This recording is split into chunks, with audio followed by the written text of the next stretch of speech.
So the Captain Marvel trailer dropped a week ago, which is about 20 years in internet time. So just now I'm going to talk about it.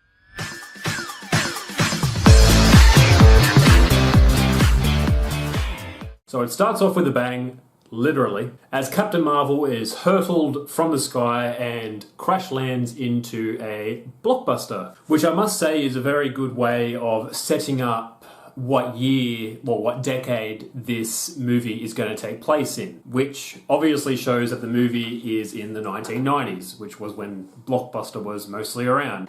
1990s, born and raised. Young kids nowadays will probably have to ask their parents what a Blockbuster is. We hear Nick Fury, pre-losing an eye, talking about how she is a renegade from the Star Force. So I don't know much about the Star Force, but I do know that it's a Kree special force, like kind of a special forces team that works for the Kree, obviously. I did say I don't know that much about it, but I do think they are bad guys. So obviously she joins them for some reason, and then she ends up on Earth after losing her memories of what happened with superpowers, and is recruited by Nick Fury. Also, Coulson is in this movie. Of course, he's an agent of S.H.I.E.L.D. By the looks of it, they've done an excellent job of de-agifying. That's not a word, Paul. So they've done a good job of that. So they really do look a lot younger and doesn't look super fake. The Skrulls are involved in the movie somehow.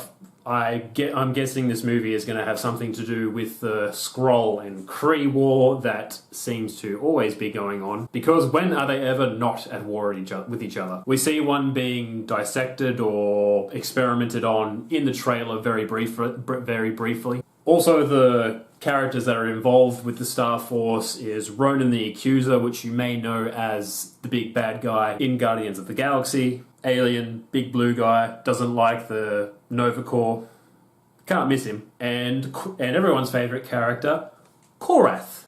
Who is the cyborg guy also from Guardians of the Galaxy. As far as I can tell, her origin sticks pretty close to the comics. She wants to be a fighter jet pilot, and somehow comes into contact with Mar-Vell, who is played by Jude Law. And I'm not sure if Mar-Vell is in the Star Force. I'm pretty sure he is. That's probably why she joins or gets involved, and somehow her DNA gets mixed up with Mar-Vell, probably by the psych magnetron, and that's how she gets superpowers, essentially. Which her powers include enhanced strength, durability, endurance, and energy manipulation and absorption.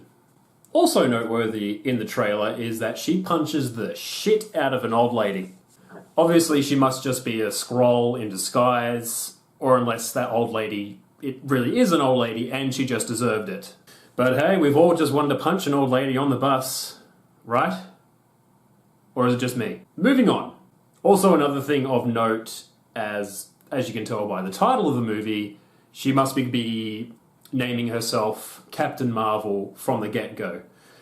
In the comics, she did go by Miss Marvel for a while. She did assume the mantle of Captain Marvel, but Disney was just like, hey, stuff you, DC, we're going to call our character Captain Marvel, so you can't call yours Captain Marvel and have to name yours Shazam. Probably how. My quick thoughts on the Captain Marvel trailer. Thank you for watching, and I will catch you guys next time.